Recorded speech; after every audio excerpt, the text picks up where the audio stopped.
So I'd like to welcome everybody to the Park West Camera Club. Um, we'll be introducing everybody soon enough. We have a curtain raiser before our guest speaker. We'll get to that. Marlene, do we have any guests or new members to introduce tonight? We have two guests from Antonio. One is Angie Taylor, who just came in. Hi, Angie. Welcome. And the other person is Herb Thompson. So he might be on the second screen if you don't see him, but welcome, Herb and Angie. And thank you for extending an invite to Oh, no problem. my friends. I appreciate that. Sure. The more the merrier. Okay, just want to remind people that we've got more programs coming up this month. Check photo notes or check the website so you know what's going on and how to get in touch with us.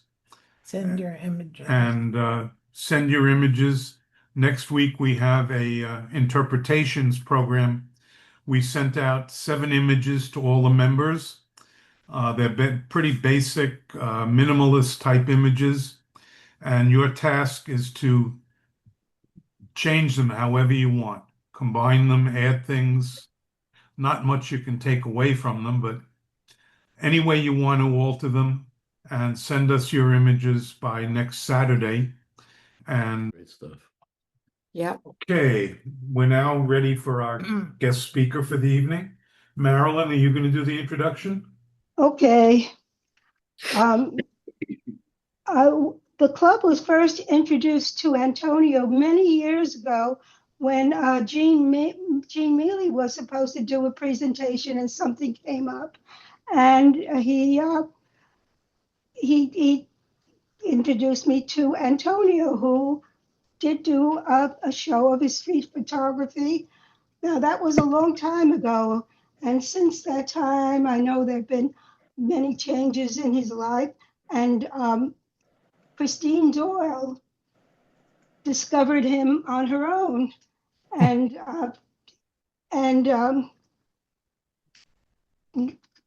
found out about his move to Lincoln, Nebraska, and all the and several other changes.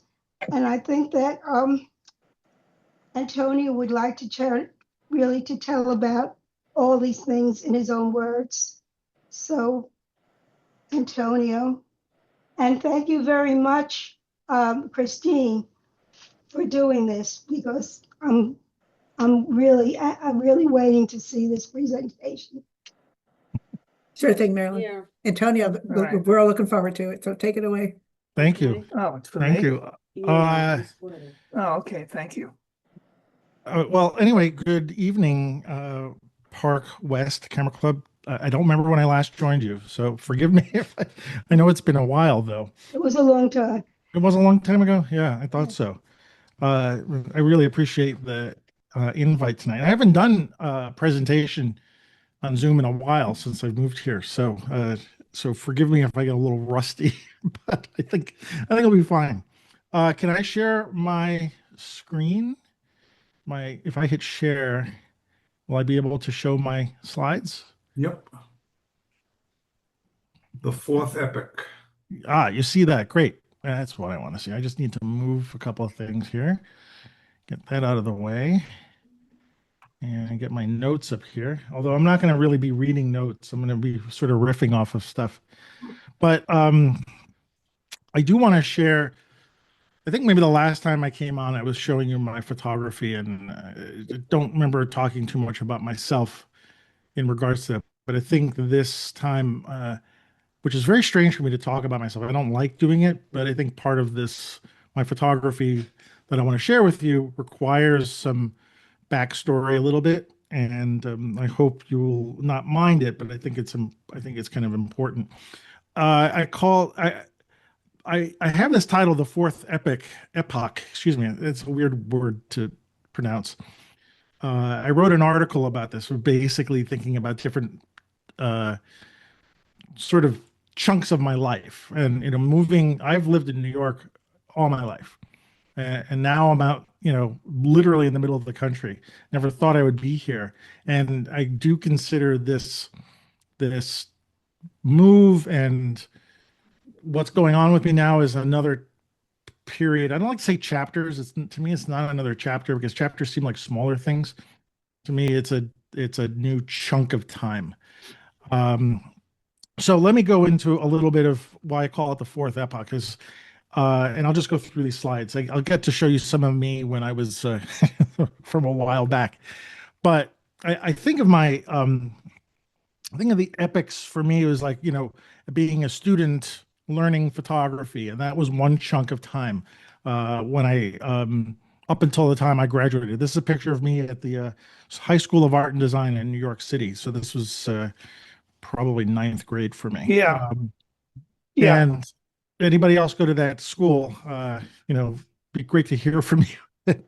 But like that was one chunk of time. And then at another point in my life after school, I went and I worked at a photo agency for a while called the Image Bank. It was a stock photo company, which doesn't exist anymore. I think it's been absorbed into Getty Images, if anybody knows that, but they're not really a brand anymore. But anyway, this is around that time. This photograph is around the time with my friend Keith and Kristen. I was a photo editor. And in that chunk of time, I had gotten married and divorced within this period of time.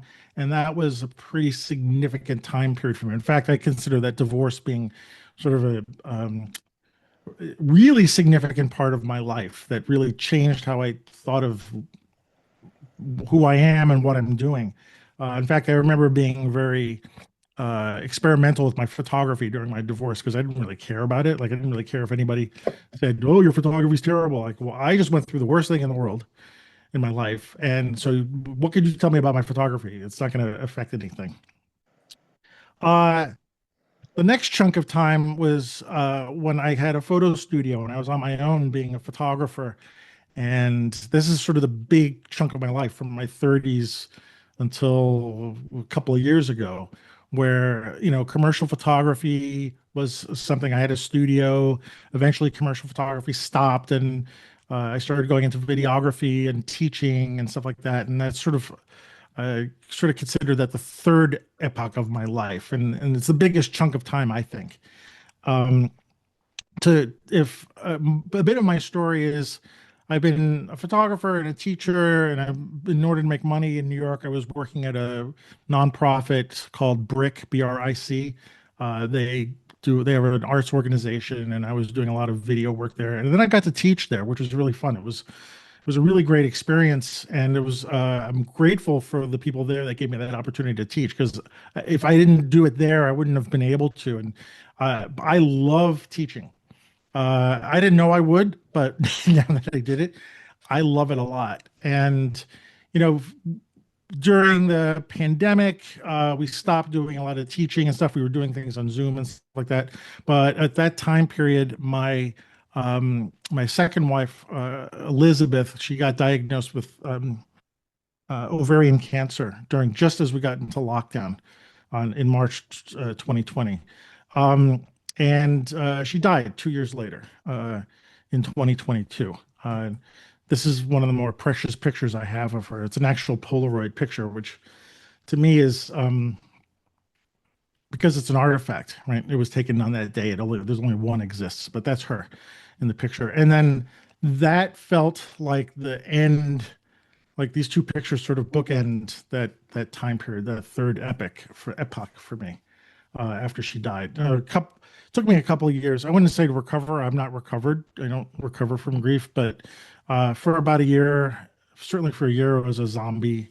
And into the second year, I started to use my camera as a way to sort of move out of to sort of process the grief and just get me out and moving. And I think that transition period was the time where I started to think, okay, well, what am I going to do? I was living off of life insurance, and I live in Brooklyn in a very expensive apartment. And there's a lot of things going on. There's a lot of pieces in that whole situation. But in the process, I started to journal, which was a great way of processing my grief. And in that, I became a fountain pen enthusiast. So somehow I don't have it in front of me. Oh yeah, here. You might, I don't know if you're in the video, you might be able to see, but like this is one of like 200 fountain pens I got. I went a little crazy. But the reason why I talk about that is because I started to use pens and writing as a way to uh, just process what I was going through. But in the meantime, I also joined a group in Facebook and became one of a very participating member in a fountain pen group.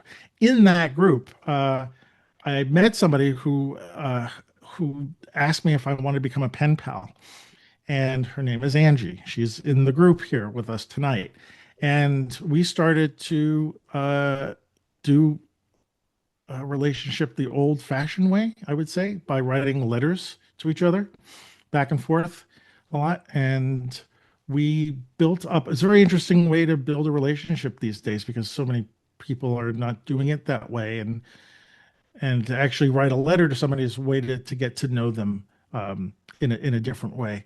Anyway, sorry if I'm going sideways here. It's not. We became very close through the writing and eventually Zooming with each other. And then at a point, I decided that Brooklyn didn't have what I wanted anymore, and so decided to move out here to Lincoln, Nebraska, and we are in her house right now, and which is now our house. And this is sort of the beginning of this fourth epoch for me. So in the whole process, I was sort of resetting my life. Packing up was the first time to do this by myself. That middle picture is my one of my cats, Opie, on deciding to sit on the box. But I'm putting my whole life together in boxes and deciding to move from a place that I've lived all my life to some place I almost never heard of before, in the middle of the country, to be with Angie, because I wanted to start a new life with her. And part of it is also starting a new life outside of New York. And for those of us who live in New York is a very compelling place to stay.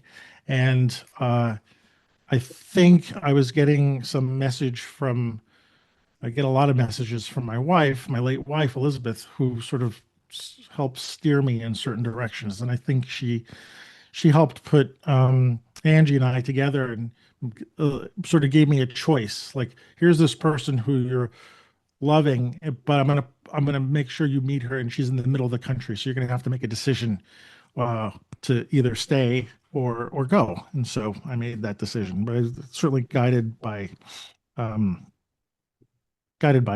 my late wife. So anyway, as I'm going through stuff, I'm finding my old cameras and old family photographs, and those are still in boxes someplace here. So that's sort of the rough place, the short version of the story here. For those of you who may have seen my last presentation, or who don't know who I am, when I'm in New York, I found myself being more of a street photographer. If I wasn't doing commercial photography, I was walking around New York photographing people, which I love to do. So I'm going to give you a sort of presentation of my work, and I want you guys to see if you can figure out the transition between New York and Nebraska. Okay, so we'll just go through some pictures, and feel free if you have a question. I know I know you have your mics muted, but if you see something that you want to ask me about, just unmute and ask. I love answering questions, but I love street photography. I didn't think I would at some point, but I started doing it after commercial work and living in Brooklyn, in the neighborhood I lived in. There were such interesting people, and then being a New Yorker myself, sitting in a cafe or a coffee shop and watching people walk by all the time, or sitting on the stoop someplace and watching people walk by is something that we do in New York a lot. So I lived in Brooklyn in the Kensington neighborhood on Ocean Parkway, just south of Prospect Park. So you could walk to Prospect Park. So I spent a lot of time walking around my neighborhood, just photographing the people there, which I would do in a way that they didn't know I was photographing. I loved photographing candids. So I spent most of my time photographing just in my neighborhood. I mean, I would photograph in other neighborhoods, but most of the time I would just walk around my own area and photograph. especially things from the subway or just details in my neighborhood, little anything I could find. In fact, that's actually one of the things that got me out of out into the world again was taking my camera and looking for small details in my neighborhood, things that might be overlooked as people are walking by that actually drew me out into the world. So uh, some of these are older, some of these are newer pictures. I just sort of mixed them together, but we probably recognize some of these places. I do miss Coney Island. Like, I do like Coney Island, and I do like to some of the older tall buildings in New York I really like. But I was saying before we started that here in Lincoln, there's the Capitol building, which is a beautiful old Art Deco building, and I'm just in love with it. In fact, they've got vaulted ceilings like that picture on the left there. But yeah, Coney Island and sort of the quirky places. But I'm finding things here. There's nothing.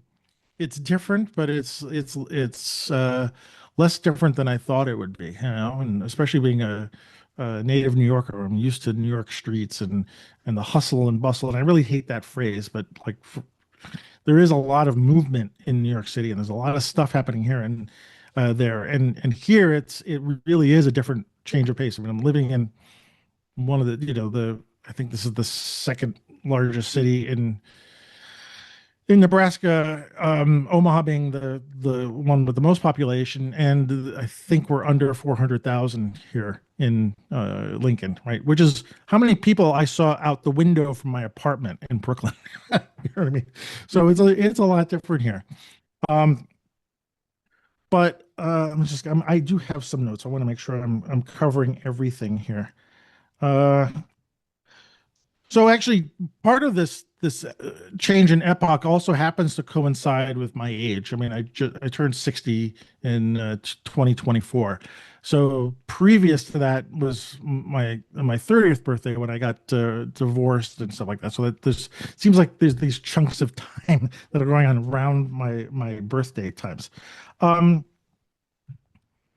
now I'm wondering, you probably noticed that things have shifted in terms of location, but one of the things that hasn't really shifted, at least initially for me, is some of the photography that I'm taking. Like, walking around, there's far fewer people walking the streets here in any of the areas I'm going to in Nebraska.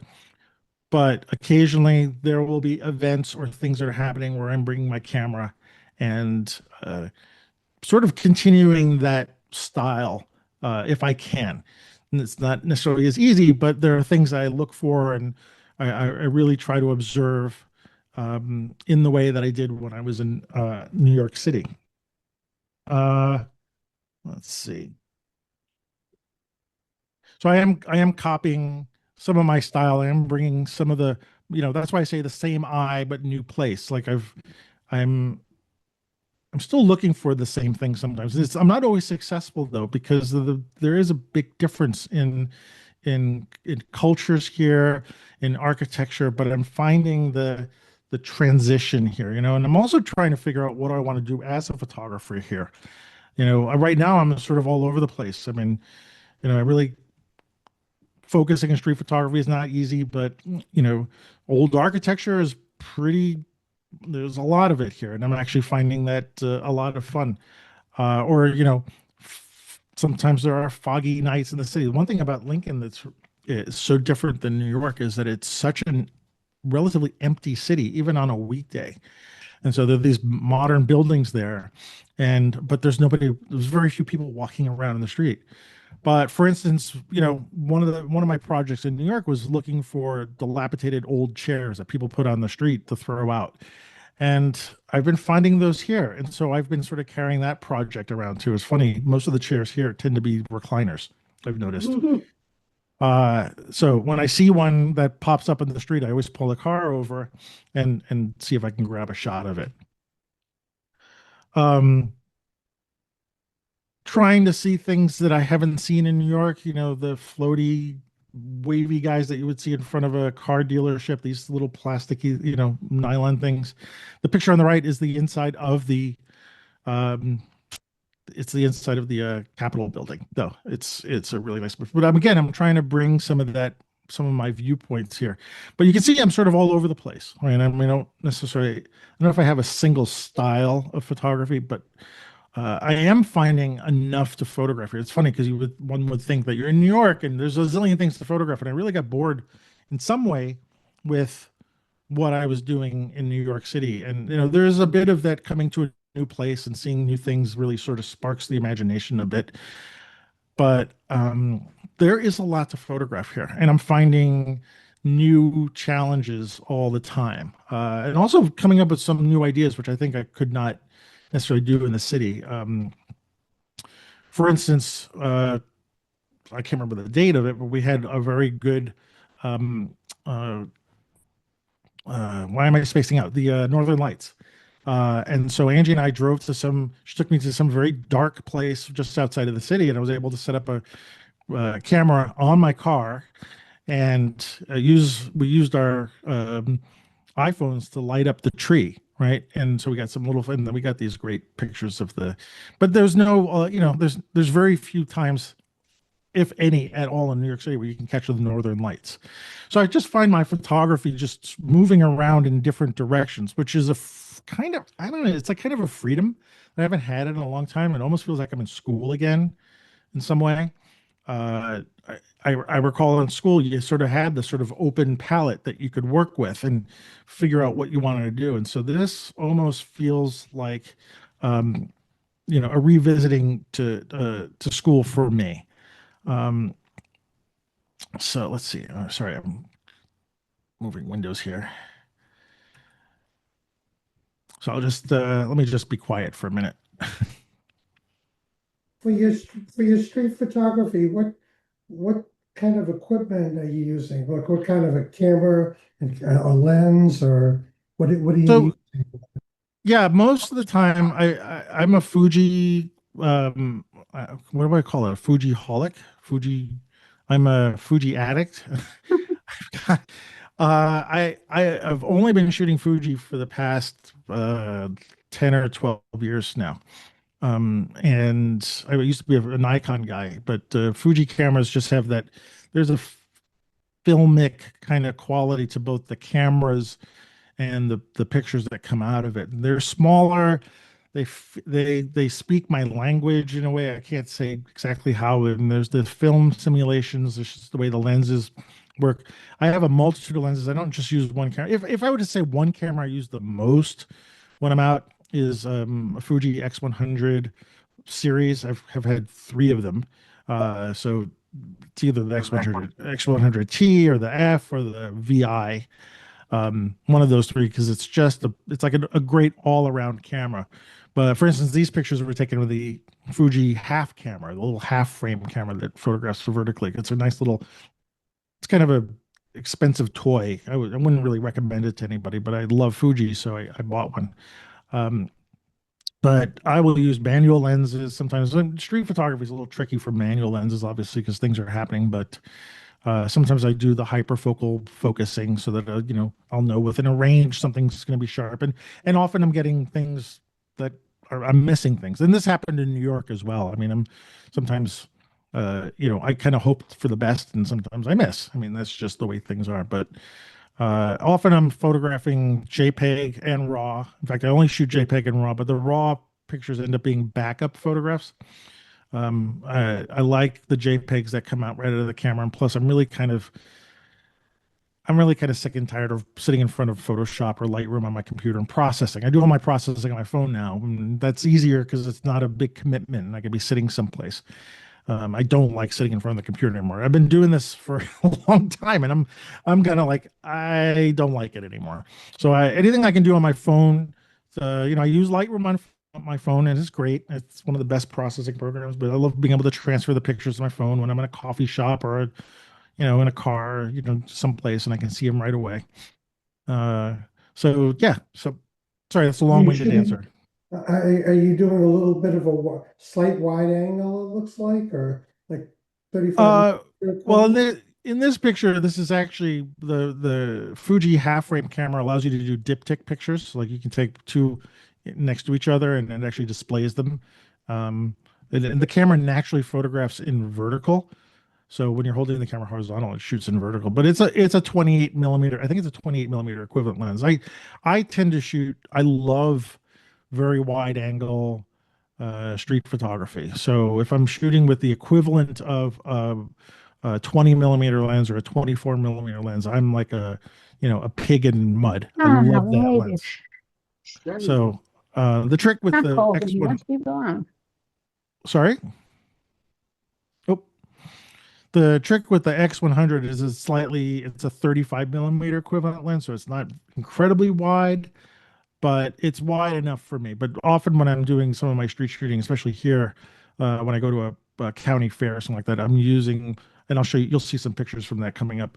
I'll be using a wider lens. So, but to go back to this, I'm having the sense of experimenting all over again with my photography, which to me again feels like a new chunk of time in my life, and I kind of like that. I like this freedom and stuff. So, and again, being able to explore a new kind of landscape, and I mean that sort of figuratively and literally. It's a new kind of way of seeing here. I'm really enjoying that. So one of the things that I've noticed, which I find is very interesting, when I moved here, is that I'm kind of seeing as an outsider, and this is nothing new to photographers. You know, every time you go someplace that you don't live, you are an outsider, and so I'm still here seeing. I'll never be from Nebraska, right? This is not my place. This is my adopted place, but I'm always going to be kind of an outsider here. And one of the things that happened was when I started posting these pictures up in, I think it was a Nebraska photo group on Facebook. By the way, everybody in Nebraska, I've come across, they are the nicest people in the universe. They're so nice. And even when I were getting comments on Facebook about my pictures, there was never really any animosity or anything like that. There was just like this nice way of saying things like, oh, well, one person said, which I took I took in a little bit, a lot, I should say. Someone said something like, you're photographing, the gist of it was like, I'm photographing a preconceived concept of Nebraska. And I thought that was really interesting because that made me, of course, realize that I'm the outsider here, but I'm bringing in this, point of view from where I come from and applying it to people and things I see in this state here. And I didn't take that as a criticism. I took it as just an observation. And I mean, of course, I'm going to be an outsider. I can only be an outsider. So I can only bring what I have from Brooklyn and New York to here. I can't really change that. And it was interesting because the discussion that popped up through the comments was like, that could be a good thing. It's interesting to see what someone else from the outside sees in Nebraska. How do people perceive this? But I start looking at my work, and I'm paying attention to that a lot, and wondering if I have preconceived notions of what it means to live in the Midwest, being an East, New Yorker. Do you ever remember? I don't know if you remember that while back, New Yorker magazine cover when they used to have like the sort of the landscape according to how you're seeing it. And it's like Manhattan, New York, and then way in the back it was like a little sliver of Midwest and then California. So it's like how do we see as New Yorkers the rest of the world? And then the New Yorker magazine was taking a very tongue-in-cheek view of that. But I'm aware that I'm seeing people in cowboy hats, and I'm in the middle of Memorial Field. I've never been in a football stadium before, and I'm seeing trains right next to the highway. Swine club. It's like these are things that I didn't grow up with, and I have preconceived ideas of, and how do I record that? And I'm just at the beginning of understanding what my viewpoint will be. But in the meantime, I think I end up producing pictures from this other point of view, which are, they're not invalid. They're equally valid as someone who's an insider, I think, which is like I said, we spend most of our time as outsiders, from things that we're photographing. But one of the things I've done a lot is I've been going to, when we can during the summer, I've been to a few of these fairs, which I really love going to, county fairs, state fairs, and because it's a concentration of people, so I can be a street photographer again. It's all sort of presented for me, but then I can see these things like these guys in cowboy hats or a swine club sign and find things that I've never seen before. So it does give me a bit of a spark. Sorry, I hope I'm not taking up too much time here. I think I'm good. This picture, though, in this process, this is from the summer, last summer. I took it, I'm going to say Nebraska State Fair, but I could be wrong. It could be the Cass County State Fair. I don't remember exactly, and I will be corrected a little bit later by Angie. But anyway, it was a rodeo style thing or a horse riding thing going on, and I didn't really have a good vision of what was going on, so I just turned the camera around and I saw this gentleman and his two children walking towards me, and I paid attention to them and I made sure I took some pictures. And to me, there was a lot going on in this picture. First of all, composition-wise, I love the composition, just this big triangle thing. And I don't know the story in this picture at all. And I can make a bunch of assumptions based on what I'm seeing in the picture. But I think for me, the focal point of the picture is the guy's hand holding the little girl's hand in the front. Like, that's the focal point of the picture. And to me, that said, it said almost, I don't need to know the story. Like, I need to see that there's love incorporated into this picture. And I saw that as they were walking by, and it just touched me so much. And I don't know if it was like sort of the pivotal moment here when I was photographing, or being in Nebraska, but it just made me think that I don't know what anybody's story is, what's going on. And I can't have preconceived notions of what goes on in the Midwest or whatever we want to start thinking about, whatever we want to start imposing on this picture. I don't know. I have no idea. But I do know there's a universal love in the picture, and that's all that matters. And so I really love this picture. It's one of my favorite pictures I've taken so far here. So that being said, I'll go into some of the things that I've been noticing. One of the things, if you're from New York and you walk around New York, you know that the light is one way. It's very interesting. It comes down the streets in a certain way, and it's low and it's high, and there's reflections, stuff like that. Here in the summer, the light is flat. It is sun and flat. And people, one you hear, don't ever photograph at noon in the middle of, guess what? You can only photograph at noon here. I mean, that's what the light is like in the summer most of the time. And I thought, well, I need to use this as an advantage. And I suddenly started thinking about, well, I would like to experiment with color palettes, just like when we used to think about films in a different way, how films presented imagery.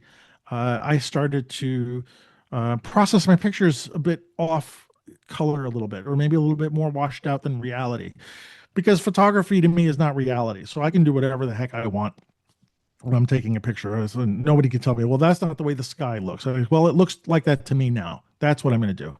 And so I decided to sort of seek a more maybe filmic quality, or more interpretive quality of the way things look. And again, maybe that's coming from some preconceived notion of what it's like to be in a landlocked state where the light is really flat during the summer.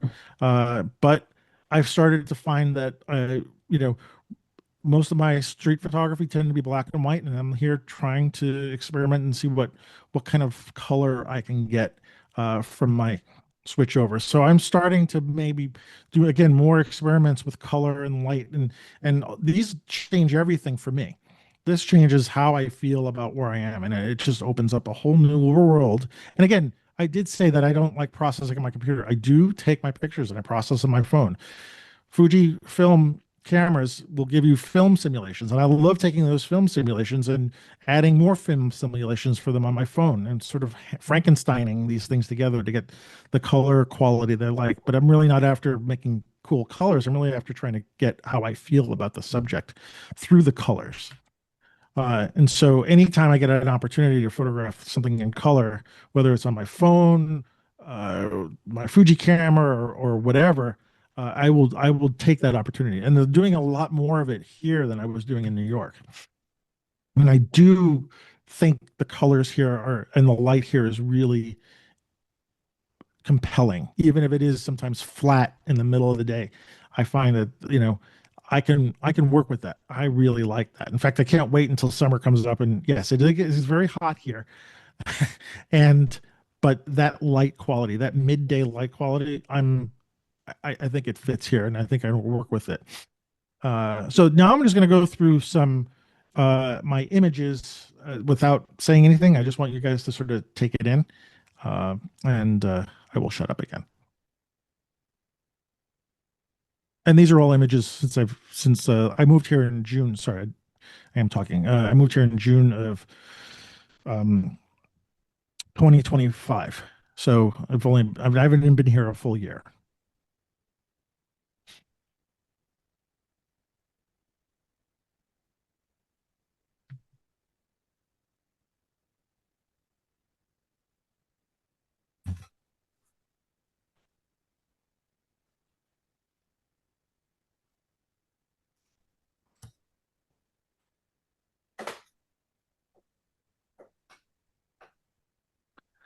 These last two sets are, I have recently purchased a drone. I got a few drones now.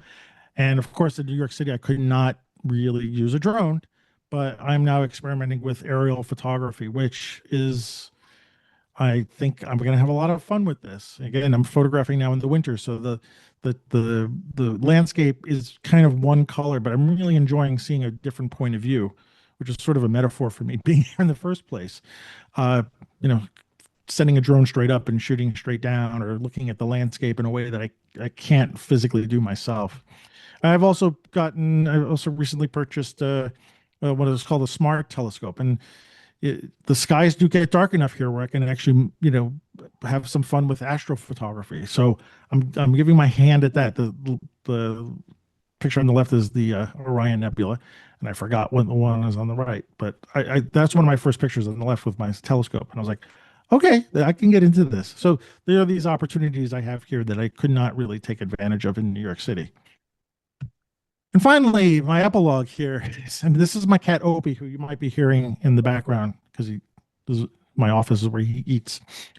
I found him on Ocean Parkway in Brooklyn, and we brought him here, and he's actually been able to make the adjustment pretty well. I mean, we live with 4 cats. He's a very aggressive cat, and we're trying to work on his aggression. But in the meantime, like, I tried to take him outside.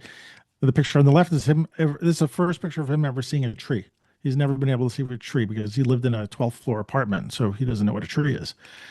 It's the biggest scratching post in the world, by the way. So, and I think he was looking at it to decide to climb. I love photographing Opie. He's a very photographic cat, more photographic than any other animal I've lived with, and I enjoy photographing him. But one of the things is, for me, was I look at him as sort of my gauge about how do I feel about where I am. And if it's like if you're on an airplane and you got turbulence, but you look at the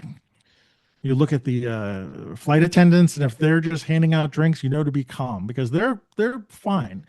It's when the flight attendants are nervous is when you start to get nervous. I look at Opie as like he's been able to adjust here very well, and I watch him now and then. He sits in the sun, and he rests with his arm, and he's looking at the birds now, and you see him to be very settled. And I haven't, up until a certain point, I haven't really felt as settled here until I took this picture of him. And it's morning sun coming in. I don't know if I did it with my phone. I might have done this with my phone. The important part of this picture is the way he's looking up. He's on a stairwell. There's these motes of dust floating in the air, which is, we all have dust in our house. And for some reason, I saw this picture, and I realized I could see that he feels at home, and it's home. There's dust in the house, just like any house has, you know, little things and flaws and whatever. And I see that he is living his life in calm for the most part. And I decided this is when I felt like it was home. And so to sort of bookmark in a way from where I came from to where I am now, I just took this picture yesterday when we went out flying our drone, and it was a selfie, and it's Angie there, and I thank her for letting me use this picture. But I look at this and I can see myself now entering this new phase of my life in which there are new people who are important to me and who I love. And I see this picture of her looking at me, and it's not a typical selfie where we're looking both at the camera. It's a feeling of home to me, and how much she cares about me, and how I've gone from where I was a few years ago to where I am now. And so that's I believe it's an incredibly important part of the story for me. And anyway, I'll end on that. That's what I have to say. I'm just going to post this. If anybody wants my social info, you could take a picture of the screen. I make sure that hopefully you guys have access to this. Post no selfies. Uh, Post no and selfies. Love that. and I'm going to go to my next screen, which I do have. And again, if you don't know this, I have been doing a photography podcast for about what are we up to now? Maybe 13 years. It's called Street Shots, and I do it with my friend Ward, who's in Calgary, Canada, Saskatchewan, I was saying, or around that area. I always forget where he is exactly. We do it twice a month. It's a thing I do out of love because Ward and I love to talk photography. It's like, and we've been told that it's like hanging out with us while we're having a coffee or beer or something like that. So this is where you can see that information, Street Shots Photography Podcast. And also, one of the things we've been doing as a sort of offshoot of our podcast is a Substack newsletter, which is not a newsletter. We just write these essays about our photography experiences. And so if you'd like to subscribe, it's free. We're not doing, we're not paying, we're not charging anybody. If you go to streetshots.substack.com, you can subscribe. And we put out an article maybe every couple of weeks, every few weeks. Sometimes we're a little slow on that, but there's a lot of nice stuff that we're both writing. And I took some of what I'm talking about tonight from articles that I wrote during this transition. So anyhow, that is all. I'm going to stop sharing my screen now. Antonio, could you just go back one shot where you have your handles? I will. Hold on a second. Let me share the screen again. Thank you. And we'll do this, and we'll do this, and we'll go back. How about that? That's perfect. Yeah. Thank you. And I have my maybe I don't have my website up there. I'm sorry, I don't have my website. These are all my socials. My website is amrosario.com. So just use the Vero, amrosario.com. That's I think when I was editing this show, I took it out by accident. I didn't mean to do that. But go to my website. I got all this stuff on my website. And my website, I like putting little stories up about stuff that I'm photographing here. I call them journeys, just like, a one day photo journey that I've taken, and I like putting those up as my portfolio. So it's amrosario.com. I think that's in the email that has my bio on it. So if you go to your email, it'll be there too. So apologies for not putting it on this screen. And there we go. So and we are back. So Antonio, yes. I'd just like to mention a couple things or ask you a couple questions. Sure. This is a first to be listening to a photographer who shoots with his shoots your cameras has his camera and then transfers them to his phone to post process. I think that's terrific. That is absolutely terrific. The only other thing I'll mention is, you found a few different things techniques of photography that you really decided you're going to settle into because you can do them and they're exciting. I just mentioned one other thing you might think about, and that is any place with a lot of sunshine, and hopefully you have more foliage around than I saw in most of the pictures, but is infrared. Oh yeah, yeah. Don't forget that. It might be Yeah. really interesting. I completely forgot about that. And one of the things I've always thought about doing is taking one of my cameras and having it modified to photograph infrared. And I believe me, I've got enough cameras that I could I was thinking spare about one. that. Yeah. You know what? That's okay. And there's ways of doing it, to simulate it. So it'd be interesting to actually see what I could do simulated, then commit to a sensor fix on Yeah. that. But thank you for that. Yeah, Well, enjoy it. I hope I see some great shots. I'm going to write that down. So thank you. Uh, So don't forget. Antonio, Antonio, Yes. go ahead. no, you go ahead, Sonia. All right, now I just want to say thank you for sharing your story. Great photos.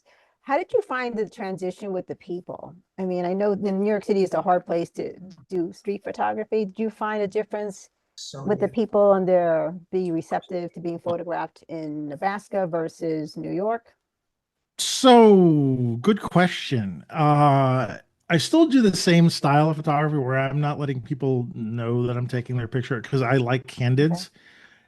And I feel that for some strange reason, because of the less density of here, I've like in New York, I can take a picture and if like the chances of me bumping into that person again is next to nothing, right? But here, I'm thinking the pool is smaller. And so I'm also a little more, I don't say cautious, but I'm thinking about that a little bit more. Like, how do I want to present this picture if I take a picture of somebody? And so I'm a little more, I'm paying attention to that a little more. So far the few street photographs I've taken, nobody has noticed me taking them. Actually, and I am noticing myself though, being a little bit more open to going up to somebody and saying, I'd like to take your picture, like being not candid, right? Because whether it's me getting older, which is probably part of the process, I'm in a new state. I feel like there's less restrictions to me and I'm a talker. I can, like, if we could stay on for another hour and I'd be happy to talk to you guys for another hour and tell you stories. And people here seem to be receptive to listening. That I'm more apt to now go to people and I want to say, I would love to take your picture. I'd love to do this. So I'm like that probably will change over time. Like I'm doing New York stuff, New York style, taking pictures. Nobody knows I'm taking pictures to coming here and saying, maybe I'll switch. Maybe I'll change into that because of the warmth of people and the receptions I've received. Everybody has been so welcoming to me, which surprised me. I'm not saying the New Yorkers are not welcoming. It's not a comparison. I just come here and find I've made a lot of friends here. I'm starting to make a lot of friends. And I go through the day, can't wait to see people and meet them and talk to them. And I went to a art supply store, which I haven't been to. And I told the guy, I'm sorry, I came here 6 months ago and I heard about your store and I haven't been here. Please forgive me. And we just had this great discussion and I'm like, I don't know the guy from anything. Anyway, so I can see that's going to change. I mean, I still will go to, I love the idea of going to these state fairs or county fairs and being, on the sly, doing that kind of photography, because that's a density of people. But I do think my typical street photography will change. We'll see what happens during the summer when more people are outside. I hope that answers that question. Oh, it does. Great. Thank you. Yeah. And Tony, a quick question. When you shoot, do you shoot in color and then convert to black and white, or will you do it in black and white first? Or Good question. I've been doing mixed. Okay. With mostly landscape stuff or buildings or architecture, I will be shooting in color, and then I'll think later about changing it to black and white. Oh, let me just let my cat in because he's in the screen. Rest of the night. Come here, buddy. Your cat is with Angie, or Yeah. was with Angie. yeah. Yeah, but He's now holding now him. he's in here. Well, his food is in here, so he's gonna climb up and get his food. I'll just leave him there for now. Yeah, I'm gonna close the door.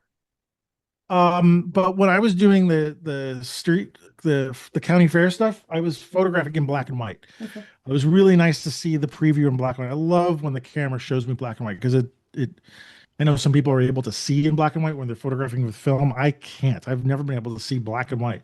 So seeing it on my camera, which is why I love mirrorless cameras, seeing that on the screen gives me all these possibilities. So I will shoot with a very wide lens and I will set the camera to black and white and I'll look through it. I'm like, oh, this is beautiful. I love doing it. Even in the middle of the day, I'll shoot black and white. But though, again, that's, I think, with the street photography with people stuff. Yeah, so far I rarely do it. I just shoot everything else in color. And that's why I shoot JPEG and RAW simultaneously. And the thing about, if I can say technical geeky thing here, Fuji cameras have the best raw processor for their own files built into the camera itself.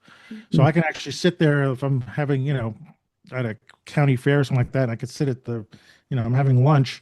I can go back and reprocess the picture I just took in the camera and get the best quality possible, then spit out another JPEG. So if I don't shoot RAW and JPEG in a Fuji camera, if I just shot JPEG, I couldn't do that.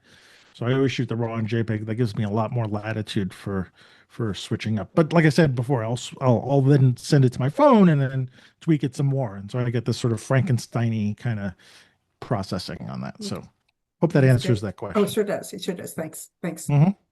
Antonio, great presentation, very Thank you. engaging, and I you. love the story of how you connected with Angie, very almost identical to how I connected to my wife. I had a question just simply about the photo with the steer, and it was framed. The framing was a bit blurred out, and I couldn't decide if it was like a barbed wire fence, a crosshatch fence, or if it was like the legs of another steer. I was just really curious about that. It was a fence, and I actually did crop out a little bit of it to fit it on that slide because the rest of it you would probably see more fence. I used it sort of symbolically to talk about being an outsider looking in. That's at a place called Pioneer Park, and they've got these bison out there, and you can't get near them, and you have to look it up through the fences and stuff like that. And so I'm trying to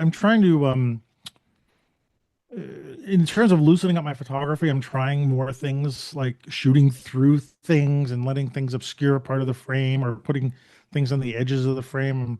I'm trying that a little bit more to see what I can get. And so I kind of like the idea of the bison through the fence because A, don't want to be near them, but B, that I'm also just this outsider. I don't think I've ever seen a bison in a field before. So yeah. I enjoyed the photo. It was very good.